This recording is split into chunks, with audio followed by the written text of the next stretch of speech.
नमस्कार दोस्तों, आप सभी का स्वागत है आज के विचार में। तो आज 5 नवंबर। तो आज का मुख्य विचार है कि हमारी सबसे बड़ी कमजोरी किसी भी काम के न होने पर हार को मान जाना। तो सफल होने के लिए सबसे अच्छा रास्ता है कि हमें बार बार कोशिश करते रहना चाहिए। तो कोशिश करने से हमें जीत हासिल होगी। तो ये था आज का मुख्य विचार। और अब बात करते हैं 5 नवंबर के साथ जुड़ी हुई विशेष घटनाओं के बारे में।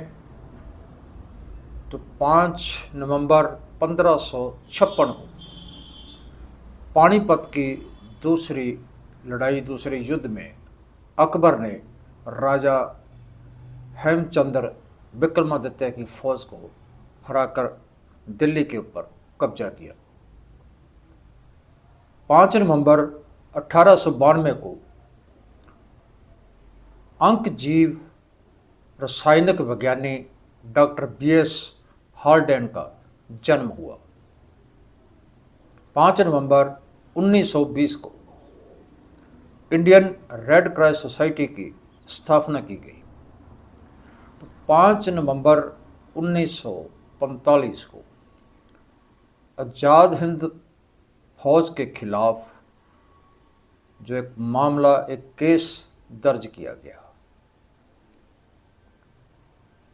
5 नवंबर 2006 को इराक के राष्ट्रपति सद्दाम हुसैन को फांसी की सजा सुनाई गई। तो ये था आज के विशेष 5 नवंबर के साथ जुड़ी हुई विशेष घटनाओं के बारे में, ऐतिहासिक घटनाओं के बारे में जानकारी। तो अब बात करते हैं JBS हाल्डेन, जो कि एक बहुत बड़े खोज वैज्ञानिक हुए हैं। तो सामान्य जैसे हमारे बहुत से जो वैज्ञानिक हैं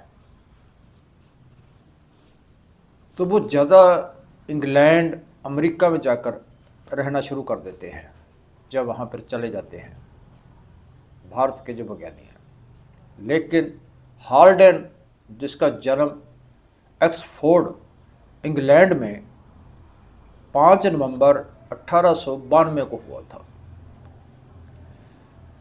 तो ये एक ऐसे वैज्ञानिक थे जो इंग्लैंड छोड़कर भारत में आकर के रहने लगे थे।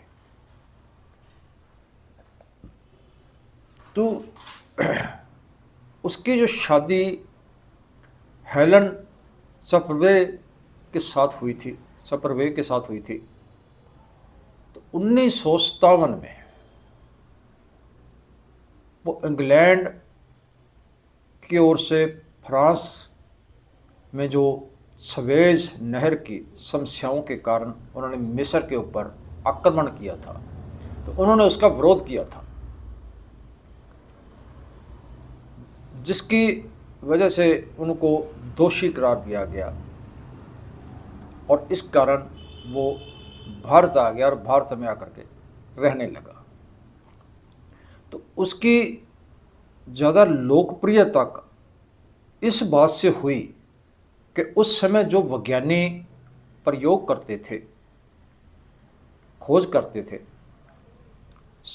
विशेष तौर पे वो सामान्य तौर पे जो मनुष्य शरीर के लिए, तो वो जीव जंतुओं के ऊपर अपने प्रयोग करते थे।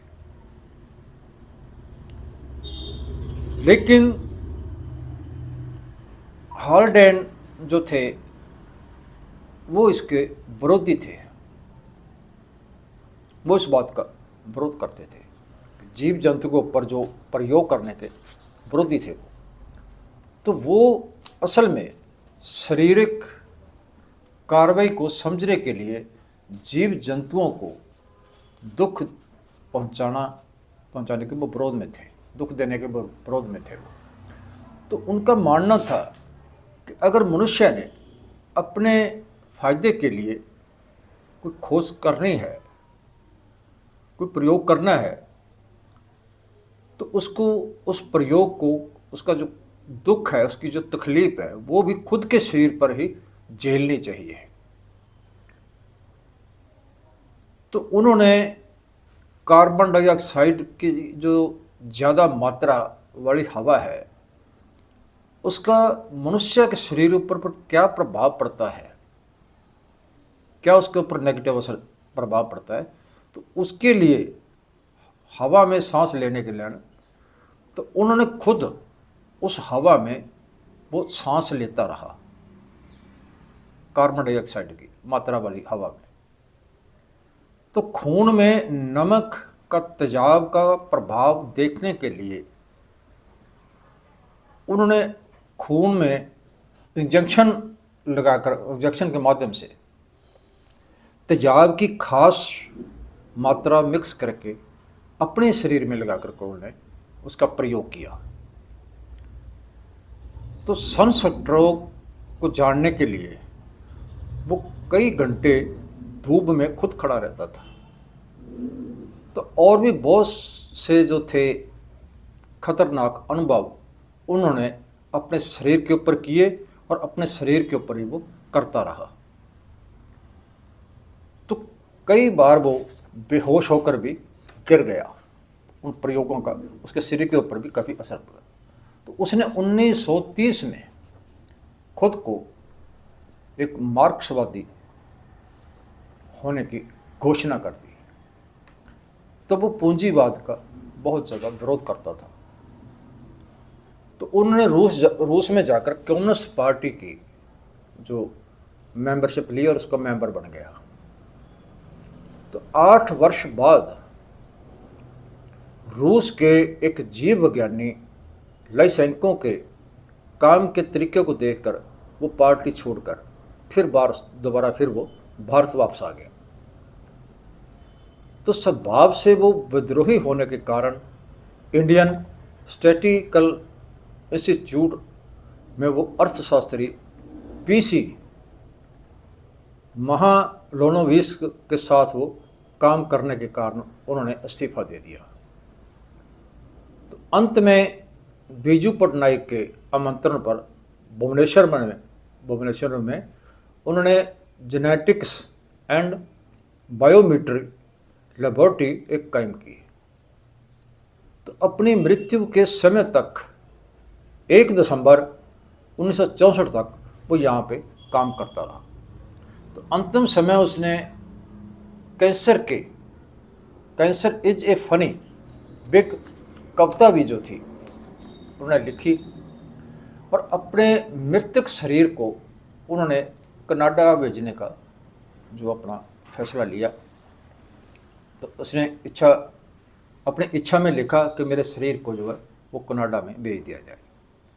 तो उन्होंने ये लिखा कि मेरे पूरे जीवन के दौरान मैंने अपने शरीर का जो था वो इस्तेमाल 2 ही कामों के लिए किया, मेडिकल खोज और शिक्षा के लिए किया।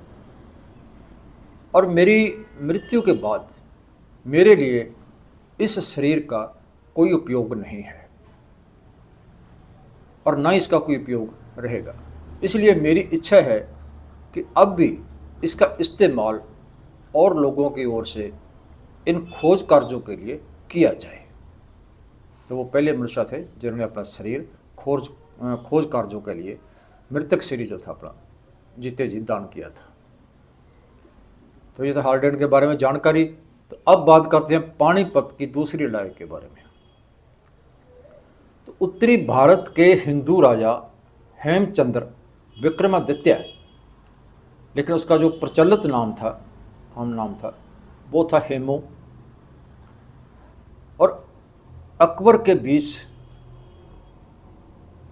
हेमू और अकबर की फौजों के बीच 5 नवंबर 1956 को पानीपत के स्थान में एक युद्ध हुआ। तो अकबर के सेनापति खान जमान और बैरम खान की ये एक निर्णायक जीत थी। तो दिल्ली में मुगल और हिंदू राजाओं में जो ये युद्ध पहले से चल रहे थे जो हुआ, तो इसमें मुग़लों की जो थी वो जीत हुई, जिसके साथ भारत में 300 वर्षों के लिए जो भारत था वो मुग़लों का गुलाम हो गया।